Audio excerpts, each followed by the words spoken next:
আসসালামু আলাইকুম গাইজ, আজকে আরো একটি নতুন ফোনের আনবক্সিং ভিডিও নিয়ে আসছি। আজকের মডেলটি হচ্ছে টেকনো ফোবা 7 প্রো 5G।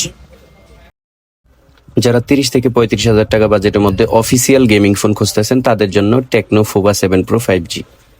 গেমিং ফোনগুলোতে মূলত চার্জের বেশি প্রয়োজন হয়, তো এই ফোনটিতে 6000 mAh ব্যাটারির পাশাপাশি বক্সেই 5000 mAh এর একটি পাওয়ার ব্যাংক দেওয়া আছে। প্লাস এই ফোনটির চার্জার হিসাবে 45 ওয়াটের একটি চার্জার, 30 ওয়াটের একটি ওয়্যারলেস চার্জার এবং 10 ওয়াটের একটি রিভার্স চার্জার।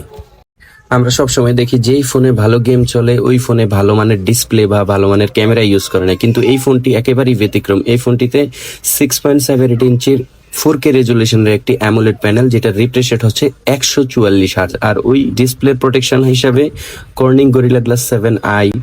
আর ক্যামেরা হিসেবে পিছনে দুটি ক্যামেরা ইউজ করা হয়েছে, 64 মেগাপিক্সেল মেইন ক্যামেরা এবং 8 মেগাপিক্সেল আলট্রা ওয়াইড এবং 13 মেগাপিক্সেল সেলফি ক্যামেরা। টেকনোর এই ফোনটি আমাদের কাছ থেকে নিতে হলে স্ক্রিনে দেওয়া নাম্বারে যোগাযোগ করতে পারেন। আল্লাহ হাফেজ।